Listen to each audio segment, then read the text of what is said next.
In today's video, we're going to be using the 17-40 f4L, and we're here at, what is this place called?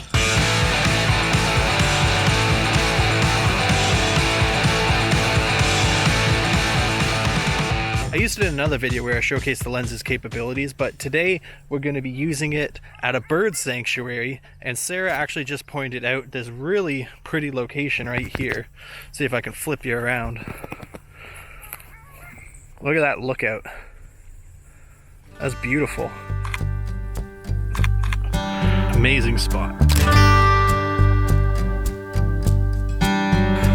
It's eclipse day today, so we're just hanging around here. That's why I'm doing handheld shots, because we want to walk around and explore the area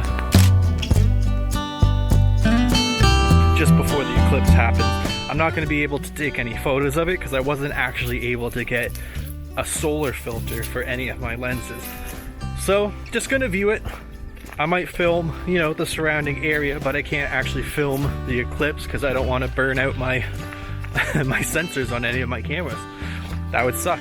But we're just gonna walk around this bird sanctuary for a bit and see what else we can find. If you guys are interested in learning more about this lens, I did a video about it already where I kind of gave an overview of it, and I also shot another video where I went around in winter and took a bunch of photos, so you can check those ones out if you want. This is pretty much just a continuation of that series. Cool little stump right here. Let's just frame up this photo, and bam. Everything at around f8, f9, just so I can keep everything in focus. But if I see a rare bird, I'm gonna have to switch to my 70-200. But for today's video, we're only gonna be focusing on the 17-40. So if you want to see those bird photos, they'll be on my Instagram.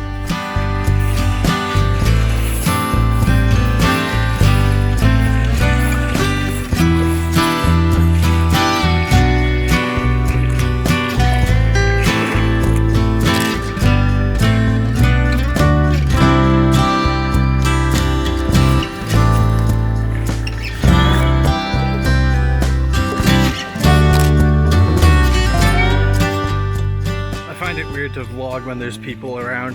Still not something I've gotten over, but look how blue this water is. I don't know if you can see that because my camera keeps trying to track my face, but very, very beautiful spot. What an awesome spot. I think I'm going to take a photo of that.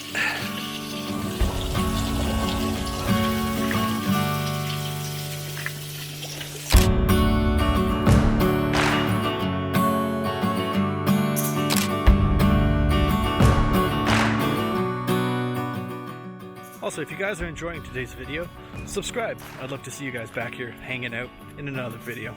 This location is just beautiful. There's so many nice rocks. The water is like crystal clear. It's got green tinges to it. There's not a lot of bugs right now. It's a little windy and it's a little bit more chilly today, so no bugs. So that's nice, but I just can't like not stop and take photos of all these cliff faces. They just look so nice. So cool. I'm really glad we found this spot. Haven't seen any rare birds yet, but I'm still keeping my eye out. Even though I've been shooting handheld this entire time, I would like just one shot that looks really nice and really practiced on. So I'm gonna stop, I'm gonna take a photo of what's in front of me, and then I'm gonna take a photo of what's behind me there. It's a nice little tree, so. You find a fossil? Oh, that's cool. It's a little shell fossil. That's fun. Oh, there's a weird bird in that tree. What is that? Kingfisher? Looks like a kingfisher. I can't go to a spot and not have a worked on photo, you know? Just gotta have one. Should I do vertical composition? Oh yeah, vertical composition is definitely the way to go for this one. It's a wee bit bright out today, but I want to get this rock and these rocks in focus. So I'm going to focus stack it. F9. Let's slow down the water. I'm going to put on my filter.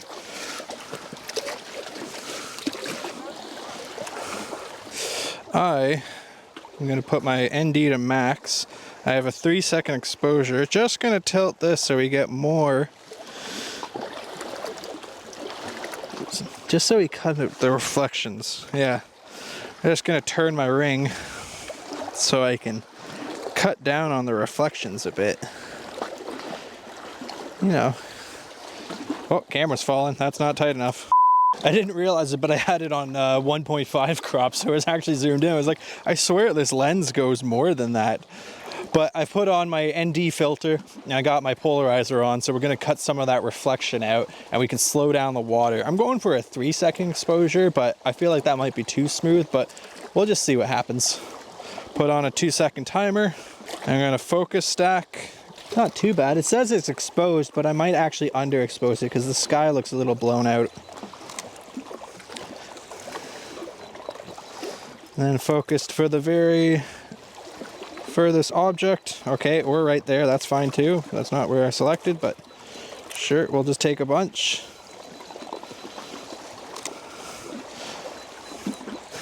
Yeah, I thought I had it on for a 3-second exposure, but it's definitely 0.3 or a quarter of a second.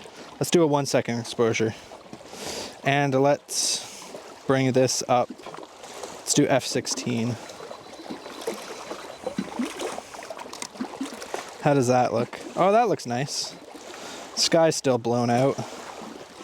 My ND's maxed right now, so let's do all the way F22. Yeah, that looks cool. Just taking a bunch of different exposures, just seeing what works, you know? It's so hard to see the screen right now because it's so bright out, which is part of the problem here. But yeah, I think that looks nice.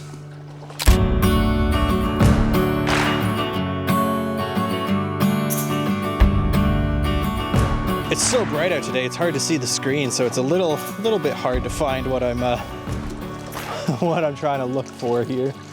Now we're just gonna turn around and we're gonna shoot this way at this tree because I think that'll be interesting. So we're just going for pretty much the same composition just on this side because I want to get the tree and this rock in. We have the ND filter on. We're gonna slow down the water a bit, just smooth it out. And we have the polarizer on just to cut some of the reflections out.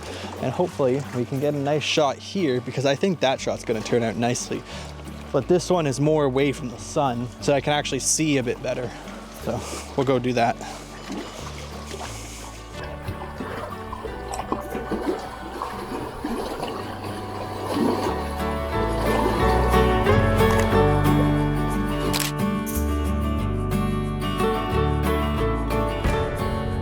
Well, I think that's it for today's video. If you enjoyed it, like, comment, subscribe, all that crap. I'd love to see you guys back here hanging out.